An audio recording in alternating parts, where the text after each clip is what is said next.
This week on Christian World News, a place of refuge for migrants from across the globe. More than 35,000 have passed through the doors of this church in Tijuana. It all started with a dream from God. Plus, a day of prayer for the world's persecuted Christians. We'll look at the dangers believers face, especially in the Islamic nation of Iran. And missionaries are risking their lives to bring vital aid to needy people in Ukraine. We'll tell you the latest.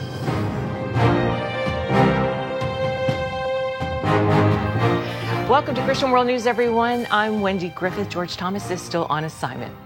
A God-given dream. That's what led Gustavo Banda to start a small church in Tijuana, Mexico. He and his wife never imagined it would become a refuge for tens of thousands of migrants seeking freedom in America. Yet that's exactly what happened. George Thomas brings us the story. 6 miles from Tijuana and a short distance from the U.S.-Mexico border lies one of this city's poorest neighborhoods. This area is on the outskirts of the city. Not everyone knows about it. Not everyone wants to come here either. It's easy to see why. There are no paved roads. The hillside is strewn with garbage. There's no sewage system here, and crime is rampant. When we moved here, there were only cows, horses, chickens, and people with a lot of needs. In 2011, Gustavo Banda and his wife, Zaida Gulen, moved to Canon de Alacran, or Scorpion's Canyon, after hearing from the Lord in a dream. It was a clear mandate from God to move here, even though there was absolutely nothing in this place. Teachers by trade, the Mexican couple were touched by the overwhelming needs of the community. Most folks here were poor subsistence farmers. God gave me a dream that I had to build a church. We worked for 8 months, day and night. We knew God was going to do something special, but nobody had a clue about what really was going to happen. That year, Templo Embajadores de Jesus, or Ambassadors of Jesus, was born in the heart of Scorpion's Canyon. Banda held services on Sunday, then hit the rugged roads the rest of the week, going house to house, ministering to physical and spiritual needs. We shared the love of Jesus with them.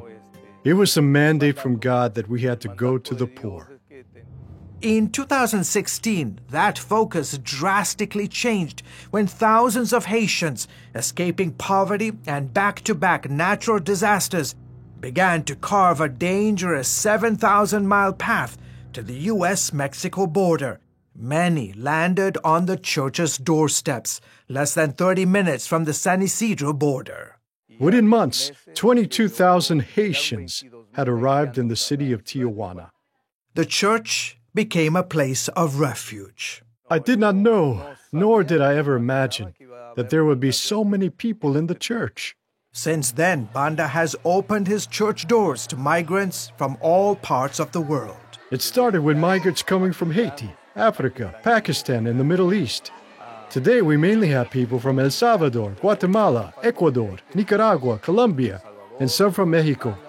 It's hard to tell, but we estimate about 35,000 people have come through the church, easily. 1,200 were staying in the church the day CBN News visited. We feed them 3 times a day. We try to help them with all their needs. At nighttime, the entire church becomes one big giant dorm, where everyone sets up their beds on the floor, and sometimes there's no room to even walk on the floor. Redding Castillo from Honduras has been here for 4 months. He says gangs killed his father and threatened to take his life as well. Thank God that I'm not in danger anymore. They are not sending me the threatening messages like they used to. 24-year-old Jacqueline Ortiz from Guatemala is here with her 2 girls. I'm so thankful to God because if these doors of the church weren't open, I don't know where I would be. I don't go hungry here. My daughters don't go hungry. We have a warm place. We have a roof. And all thanks to God and to the people that help us. Most migrants stay here an average of 6 months before trying to legally cross the border. Church volunteers run a school for the children, oversee computer training, and provide other skills that will help migrants prepare for their new life in America. Area churches and NGOs also pitch in with food and other essential supplies. The most important thing for the migrants to know when they get here is that there is hope, and although they have left their families behind, all of us that are here have become their family. Come Sunday, everyone picks up their bed and dresses up for a lively church service. I know that I only have a little bit of time with them, so my job is for them to know as much as they can about Jesus, baptize them, and send them to the United States believing in Jesus. Pastor Gustavo started the church back in 2011 with no idea that he would be housing thousands of migrants from around the world. So today, 10 years later, a new structure is going up, which will be the future home for the migrants. He once had a desire to be a missionary to Haiti. Not anymore. I even started learning a little bit of the language, but when I wanted to go to Haiti, Haiti came to me. And after Haiti came, all the other nations started coming to this place. I don't have the numbers, but for years we have been baptizing so many of them, and many more are surrendering to Jesus. And that's my calling now. George Thomas, CBN News, in Scorpions Canyon, Tijuana, Mexico. Beautiful. Thanks, George. Well, up next, praying for the world's persecuted Christians. See why believers in Iran are especially in need and how you can make a difference.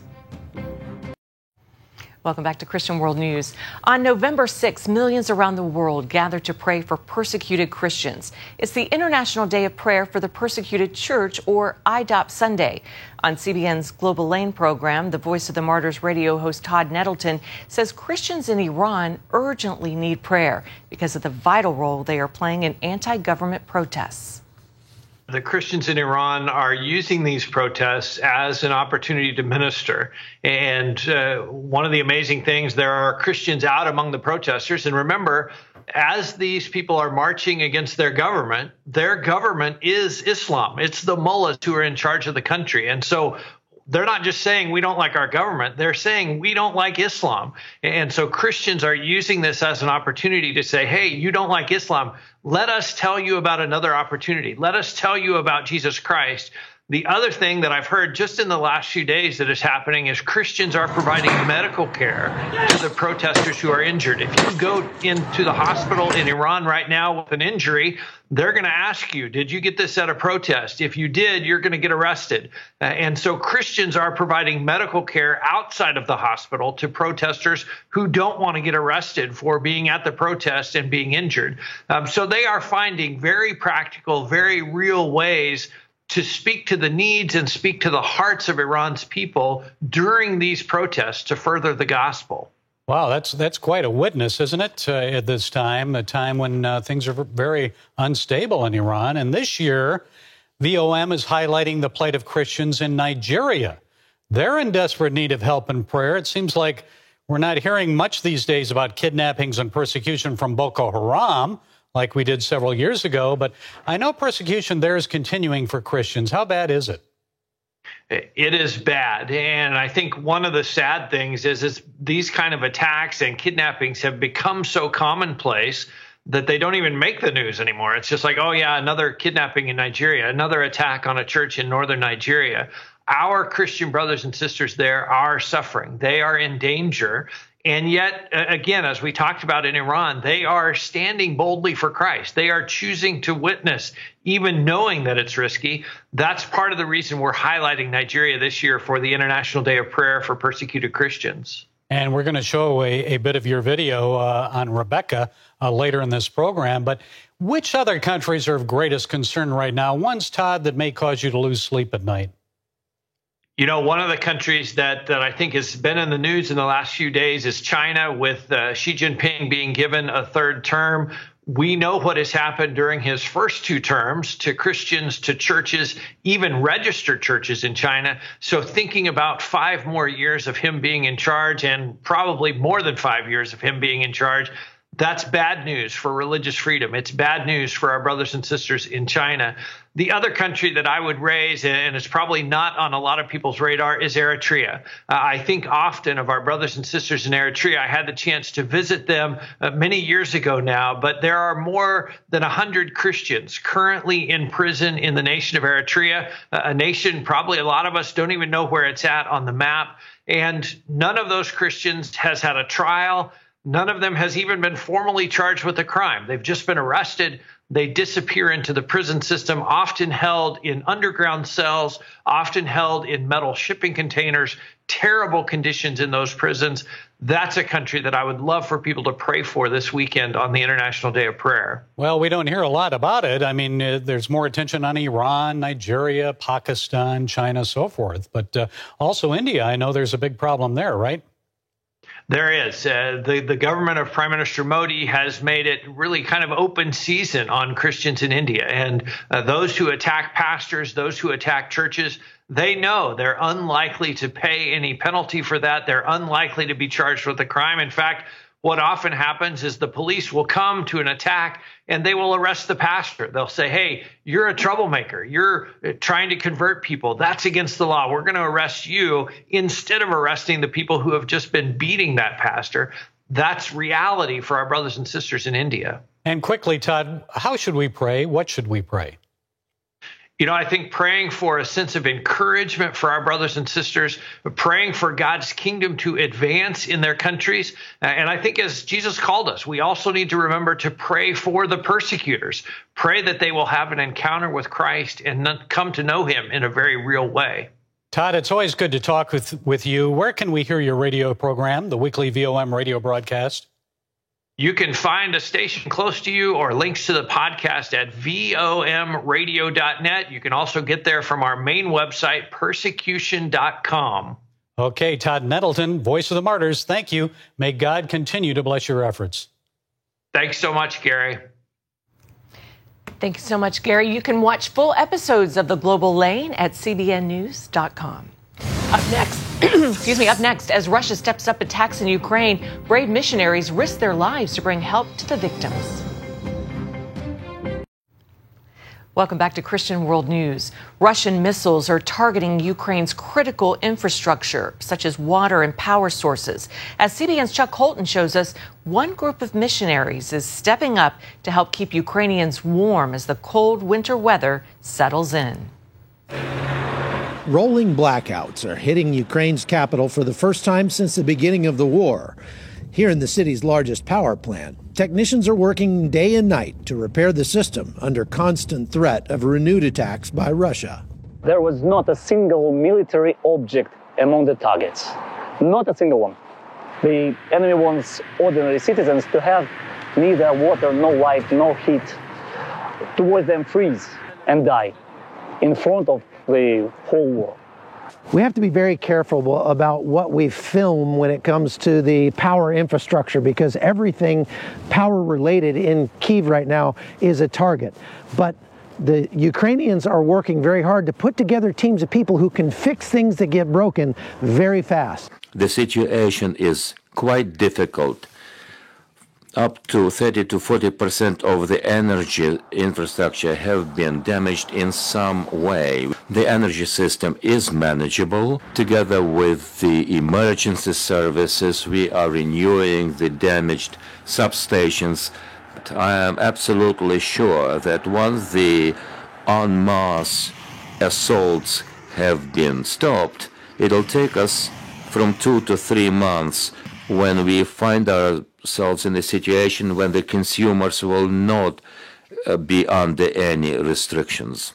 So far, the residents of Kyiv are enduring the sporadic outages without losing their spirit, bolstered by news about continued gains by their forces. Kyiv will stand, Ukraine will not fall. Everyone from the office of president to the municipal worker, men and women, united. Some on the battlefield, some in the rear. We believe in ourselves. We have nowhere to retreat, nowhere to go from here. We are defending our land. But closer to the front lines, in many liberated settlements across the east, this winter will be more than difficult, and without modern conveniences, could be deadly. All the normal things that they can count on for winter, that's all been disrupted. And, it's going to be very difficult, I think, for a lot of people to survive this winter. These American missionaries are stepping into the gap with a fleet of vans to distribute aid to remote villages near the front lines. A couple of us got a harebrained idea and said, hey, let's buy some vans. Let's see what happens. And now we have 7 vans, and we've had 40 drivers come out so far, and it's been awesome. Driving supplies into an active war zone carries a hefty amount of risk. But these volunteers say their calling is greater than the danger. None of us get paychecks to do this. We're all volunteers.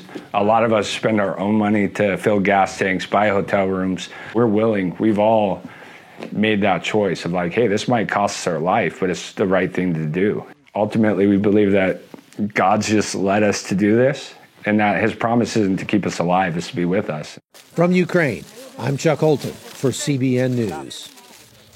Thanks so much, Chuck. Well, the Russian invasion has spawned a global humanitarian crisis. Mission Eurasia is on the ground helping meet the needs in Ukraine and neighboring nations. Now the ministry is calling on the global church to do more to help the victims of this war. It's hosting the Nashville Consultation on Ukraine November 10th and 11th. Mission Eurasia's Sergei Rakuba explains why they're inviting leaders across the world to attend. In order to respond effectively and strategically to this massive crisis, the world, we believe, needs to know why the war is happening. And so at this consultation, we will be addressing those topics, analyzing why Russia had, to attack Ukraine, why this just enormous, unbelievable aggression against the neighboring country that brings so much destruction and suffering on the people of Ukraine. And then the consequences of the war. The humanitarian crisis is just unbelievable. It's on the edge of the catastrophe when people experience so much shortage in the basic things, shelter, food, medical care, as you mentioned. And we will try to raise more awareness and mobilize the global Christian community and to continue providing so much needed support for the Ukrainian people. We also will be addressing issues of religious freedom. The Russian army and the occupation governments, as they call themselves, so they create so much pressures on all Protestants, evangelicals. When a Russian army comes into all those occupied territories, the first thing they want to do, they want to destroy churches. They want to detain pastors, and deport them from the area. And let me ask you, Sergei, real quick, speaking of churches, what is the role of the church in this crisis? And that's another most important topic, in this conference that we will be addressing, and that's what's the role of the church in the midst of the crisis.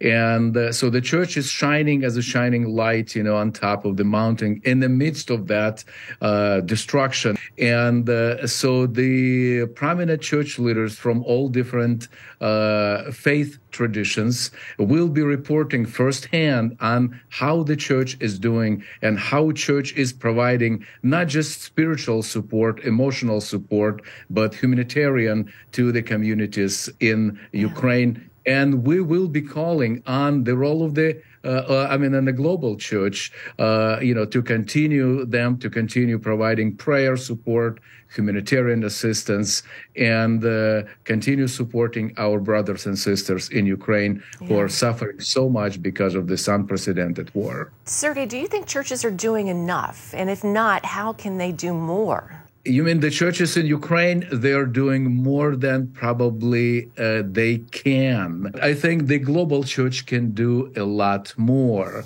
And we see how the resources, are getting smaller, and less available for Ukrainian church. And we want to call on the global church to continue providing more support, more help, for the church in Ukraine that needed so much, and they are helping in return into their suffering communities. And the Nashville consultation on Ukraine will be live streamed on November 11th and 12th. Find out how to watch it at cbnnews.com. We'll be right back. Finally this week, a grandmother in Thailand struggled with her disobedient granddaughter until the girl started watching CBN's Superbook at church. Take a look. 10-year-old Dao and her little brother went to live with their grandparents after their mother abandoned them. But after only a few weeks, Dao wasn't so sure she liked the new living arrangements. This is Grandma Pino. Dao wouldn't listen to me and always argued with me. I didn't know what to do. I felt so discouraged. Whenever Grandma asked me to help her with the chores, I always told her I would do it, but I never did. Dao's grandparents prayed for their grandkids and took them to church. The kids went to Sunday school, where Dao watched the CBN Superbook episode about Job. I saw that bad things happened to Job. He had boils on his body. His children died. His wife told him to turn away from God, but Job was very patient. He knelt down and praised God. When Dao came home after watching Superbook, she prayed in her room to become a Christian. I felt Jesus was speaking to me. He told me to have faith in him and to follow him.